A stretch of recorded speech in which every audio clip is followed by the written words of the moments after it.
January 6th now, a militia group had stashes of guns on the outskirts of D.C. ready to go on that fateful day during the insurrection. That's just one of the alarming allegations from the Justice Department today after the feds charged the leader and several members of the right-wing group, the Oath Keepers, with seditious conspiracy. That'll ring a bell. Here's the leader, Stuart Rhodes. He's a former Army paratrooper with a law degree from Yale. The FBI arrested him today.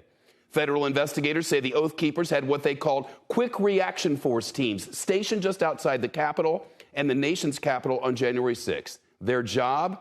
To rapidly transport guns into the city as needed to stop the peaceful transfer of presidential power. The Oath Keepers also had teams on the ground at the Capitol who used a military-style stack formation to force their way into the building. You can see them here walking through the mob in formation, single file line, holding on to the militia member in front of them. The Department of Justice alleges they had paramilitary gear, knives, batons, camouflaged combat uniforms, tactical vests with plates, plus helmets and eye protection.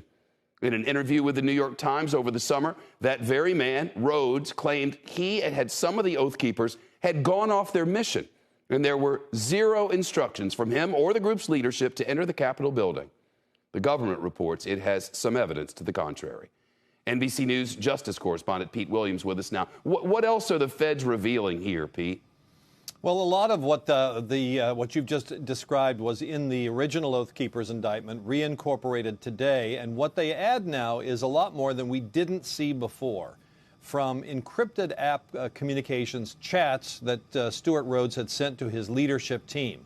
And what the government says is that as early as 2 days after the election, he began messaging his team saying that they needed to prepare for violence to try to stop the vote count and prevent Joe Biden from formally being elected president, and that he repeated this and amped it up in the months that followed, eventually coming to Washington on January 6th, but not entering the Capitol. And another new thing here, Shep, is they say that after the January 6th siege of the Capitol, he continued to plan for violence, continued to message his supporters, and spent $17,500 himself buying weapons. The seditious conspiracy charge, clearly the most serious one filed yet, and you wonder if at some point it could make its way up the food chain. Well, that's a big question. You know, one of the unanswered questions so far about the Capitol riot is this.